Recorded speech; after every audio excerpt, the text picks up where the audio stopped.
नमस्कार दोस्तों, आदाब, सत श्री अकाल। कैसे हैं आप सब लोग? जय श्री राम, जय हिंद, जय भारत। आज मैं आपके समक्ष लेके आया हूं सुकन्या समृद्धि योजना प्लान का ओवरव्यू। दोस्तों, आगे बढ़ने से पहले आप इस चैनल को सब्सक्राइब कर लीजिएगा। वीडियो अच्छी लगे तो लाइक, शेयर और कमेंट अवश्य कीजिएगा। तो देरी ना करते हुए हम आगे चलते हैं। आपका परफेक्ट एडवाइज़र आज आपके सामने सुकन्या समृद्धि योजना और उससे जुड़े कुछ सवालात और उसके कुछ बेनिफिट्स मैं आपको बताऊंगा। तो मित्रों, सुकन्या समृद्धि योजना जो ये प्लान था, plan in the sense Bharat सरकार की तरफ से जब नरेंद्र मोदी जी की सरकार आई थी 2014 में, तो उन्होंने सुकन्या समृद्धि योजना एक अकाउंट एक जनरल पब्लिक के लिए, जैसे पीपीएफ होता है ना, पब्लिक प्रोविडेंट फंड, सेम उसी तरीके से ये भी एक लोगों के लिए छोड़ दिया था बना के कि भाई आप लोग इसके अंदर अपनी बेटी के लिए इन्वेस्ट कर सकते हैं।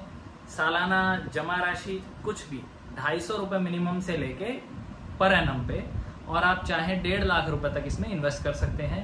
और अगर आप लगभग अगर बेटी की पहले साल में, यानी कि उसका जन्म हुआ है, तो फर्स्ट ईयर से ही अगर आप उसके लिए इन्वेस्ट करना स्टार्ट करते हैं पर एनम बेसिस पे 12,600 रुपया, और उसके 15वें वर्ष तक जितना भी ये 12,600 आप जमा करेंगे, तो लगभग उसकी मैच्योरिटी जो होगी, तो जब 21 वर्ष की हो जाएगी बिटिया, तो आपको 65 से 68 लाख रुपए के बीच में मैच्योरिटी मिलेगी, depending upon the interest rates, जो कि जैसे पीपीएफ के लिए भारत सरकार देती है एनुअल बेसिस पे, वही जो है इसमें भी है।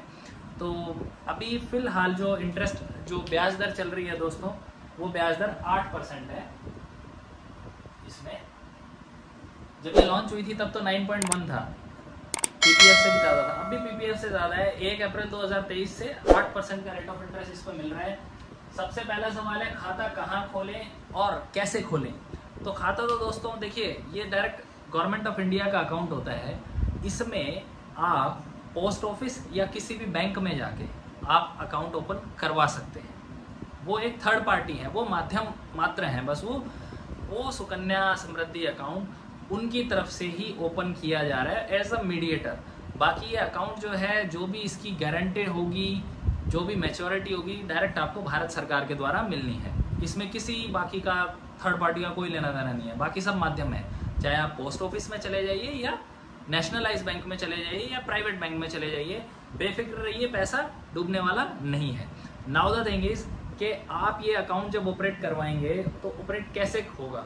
आप चले जाइए, फॉर एग्जांपल पोस्ट ऑफिस में चले जाइए या स्टेट बैंक ऑफ इंडिया में चले जाइए, वहाँ पे जाइए, अपनी बिटिया का आधार कार्ड देखिए। जो आधार कार्ड शुरू में जब बनता है बच्चे का, जब हॉस्पिटल से जब बर्थ होने के बाद में निकलते हैं, तब तो बच्चे का नाम नहीं होता, उसमें बेबी लिखा हुआ होता है और मदर का पहला बेबी ऐसा करके लिखा हुआ होता है उसके अंदर, और डेट ऑफ बर्थ मेंशन होती है। आप जैसे ही बच्चे का नामकरण करें बिटिया का, उसके जस्ट बाद में नया आधार कार्ड जो है वो आप अप्लाई कर दीजिए। पेरेंटल उसकी कंसेंट के ऊपर वो बन जाता है। उसमें आपने बच्चे का बर्थ सर्टिफिकेट जब आप बनवा लेंगे, उसमें नाम मेंशन होगा, तो वो बर्थ सर्टिफिकेट सबमिट कराइए, आपका आधार कार्ड बच्चे का वो बन जाएगा। तो बाई नेम वाला आधार कार्ड आपने लेके जाना है, और फादर का आधार कार्ड चाहिएगा और फादर का पैन कार्ड चाहिए। अकाउंट जो होगा, उस अकाउंट के एक तरह से मोड ऑफ ऑपरेटिंग होल्डर जो है वो आप ही होंगे, ठीक है। और बच्चा जो है, बच्चा उसका 18 साल होने के बाद में उसका मालिक बनता है एक तरह से। तो इसमें दोस्तों क्या होगा कि आप ये डॉक्यूमेंट्स लेके जाइए, बच्चे की फ़ोटो लेके जाइए और बच्चे का आधार कार्ड लेके जाइए, और ये डॉक्यूमेंट्स लेने के बाद में आप बैंक में जाएंगे तो वो आपको सुकन्या का अकाउंट आपका ऑपरेट करके दे देंगे। जो भी बेसिक फॉर्मेलिटीज़ होंगी, फॉर्म्स वगैरह, वो कंप्लीट कर दिया जाएगा। अब इसमें आता है ब्याज क्या मिलेगा, जो कि मैंने which I already mention to you all कि भाई 8% इसमें फ़िलहाल चल रहा है। गवर्नमेंट के अकॉर्डिंगली वो फ्लक्चुएट भी करता है, सरकार के हिसाब से कभी 8.5 भी हो सकता है, तो 7.25 भी हो सकता है। वो सरकारी रेट ऑफ इंटरेस्ट है, सरकार इसमें जो देती है। कितना पैसा जमा करें? अभी सवाल जो है वो कितना पैसा आप इसमें जमा कर सकते हैं। तो देखिए दोस्तों, जमा करने की इसमें जो सीमा है, वो सीमा मिनिमम 250 है, 250 रुपए से लेके 1.5 लाख पर एनम।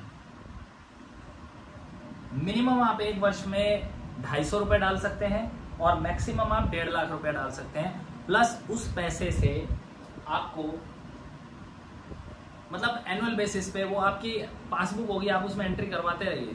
1.5 लाख से ज़्यादा आप एनुअली नहीं डाल सकते हैं। फिर इसमें आता है मैच्योरिटी, कितना पैसा जमा करने के बाद मैच्योरिटी क्या होगी। मैच्योरिटी दोस्तों देखिए, आप अगर वैसे गूगल पे जाएंगे या सुकन्या कैलकुलेटर, सुकन्या समृद्धि योजना का कैलकुलेटर अगर आप ऑपरेट करेंगे, उसमें आप मंथली कंट्रीब्यूशन या पर एनम बेसिस का कंट्रीब्यूशन अपना सिलेक्ट करिए और आपकी मैच्योरिटी, आपकी बेटी की एज इस समय क्या है वो देखिए, और फिर आप उसमें ऑटोमेटिकली आपको मैच्योरिटी बच्ची की 21 साल पे क्या होगी उसमें आ जाएगा। लगभग मैं आपको बता देता हूँ, यदि आप पहले ही वर्ष से 12,600 यानी कि हर महीने लगभग ये मान के चलिए ना कि 1,050 जैसा डालते हैं, 1,050 रुपये अगर डालते हैं तो 12,600 रुपये साल के हो गए। आपको जब बच्चे की 21 साल की उम्र होगी तब लगभग 65 से 68 लाख रुपए के बीच की मैच्योरिटी आएगी। ये इसका कैलकुलेशन जो है, बेसिक कैलकुलेशन मैं आपको बता रहा हूँ। तो दोस्तों मैच्योरिटी का आप वो कैलकुलेटर से देख लीजिए या बच्चे की एज के अकॉर्डिंगली फिर वो आप अपने हिसाब से अपना कंट्रीब्यूशन सिलेक्ट कर लीजिएगा। लेकिन अच्छा है, हैंडसम अमाउंट आएगा। ये बेसिकली खोला इसीलिए गया था कि आपकी बेटी की शादी के समय में या उसकी हायर एजुकेशन के समय में इंसान थोड़ा थोड़ा करके जोड़ता रहे, और गवर्नमेंट ऑफ इंडिया भी उसमें इंटरेस्ट वाइज कंट्रीब्यूशन करेगी। हर महीने की 10 तारीख को इसमें सेम पीपीएफ की तरह से ब्याज जुड़ता है, जितना भी आपका एग्जिस्टिंग अमाउंट था प्लस आपने जो भी इन्वेस्ट किया है वो मिलके उस पर टोटल पे इंटरेस्ट लगता है 8% का, और फिर वो कैरी फॉरवर्ड हो जाता है नेक्स्ट मंथ के लिए। देखिए पैसा इसमें इन्वेस्ट करने का फ़ायदा है। आप नेशनलाइज बैंक या किसी भी बैंक में अपना अकाउंट खुलवा लीजिए। आप तो गूगल पे से भी इसमें इन्वेस्ट कर, गूगल पे है, जैसे मेरी बिटिया का है, मेरी बेटी का सुकन्या का अकाउंट मैंने उसमें अपने गूगल पे में डाल रखा है। तो गूगल पे में मैंने डिटेल्स डाल रखी है, सेम वही सिस्टम होता है फंड ट्रांसफ़र वाला। अकाउंट नंबर डाल दीजिए, अकाउंट होल्डर का नाम ऑटोमेटिकली आ जाएगा, IFSC कोड आ जाएगा, वो डाल दीजिए और वो गूगल पे कर दीजिए। फिर वो आपके पास कॉन्टैक्ट्स में सेव हो गया। पर मंथ आप उसमें जब आपको लगे कि हाँ भाई 2,000 सरप्लस है, 5,000 है, 10,000 है, तो आप अपना डाल सकते हैं। ठीक है दोस्तों। अब मैच्योरिटी के बाद आता है टैक्स कटेगा कि नहीं। टैक्स का मैं आपको बता देता हूँ, ये एग्जेम्प्ट यानी कि ट्रिपल ई आप कह सकते हैं इसको, triple E exemption in the sense exemption यानी कि इन्वेस्टमेंट जो आपने किया वो भी आपका एग्जेम्प्टेड है, जो आपका इंटरेस्ट आएगा वो भी एग्जेम्प्टेड है, प्लस जो ओवरऑल आपकी मैच्योरिटी आएगी वो भी एग्जेम्प्टेड है। यानी ATC के तहत आप इसमें जितना भी पैसा डाल रहे हैं वो भी आपका नॉन टैक्सेबल रहे, मतलब टैक्स रिजीम के हिसाब से आप उसका बेनिफिट ले सकते हैं। जो आपकी एनुअल लिमिट है 1.5 लाख रुपए की, और जो आपकी मैच्योरिटी आएगी वो भी according to section 1010D of income tax law वो भी नॉन टैक्सेबल होगा। सो डोंट वरी, अच्छा प्लान है या अच्छा स्कीम है, इसमें डालना चाहिए पैसा। क्या बीच में पैसा विड्रॉ कर सकते हैं?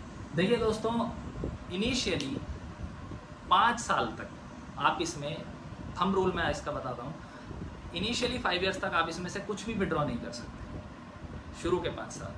5 साल कंप्लीट होने के बाद में आप इसमें विड्रॉ, अगर बच्चे पे कोई ऐसी विपदा आ जाए, शारीरिक या कोई मतलब अकस्मात की कोई भी ऐसी सिचुएशन हो जाए, एक्सीडेंटली कोई भी दिक्कत हो जाए, तो उसका आप रिकॉर्ड दिखा के, हवाला दे के आप पैसा विड्रॉ कर सकते हैं, पूरा भी कर सकते हैं। लेकिन इसके अलावा आप जब बच्ची की उम्र 18 साल हो या फिर उसने 10th क्लियर कर लिया हो, तो उसके बाद आप इसमें से 50% ऑफ द अमाउंट आप विड्रॉल ले सकते हैं।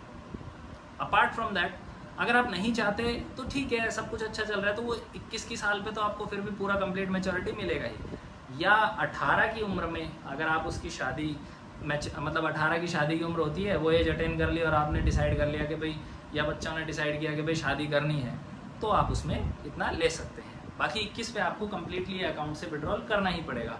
कब तक पैसा डाल सकते हैं वो भी बता देता हूँ। आपके बच्चे की उम्र 14 साल कंप्लीट हो जाए तब तक आप इसमें इन्वेस्ट कर सकते हैं एनुअल बेसिस पे।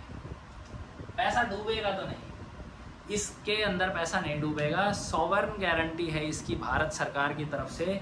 सो you need not to be worry about to invest in this plan और इन्वेस्ट इन दिस स्कीम।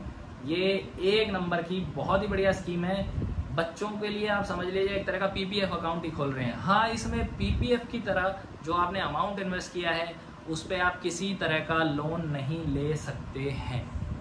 बाकी ये प्लान, ये स्कीम बहुत ही अच्छी है।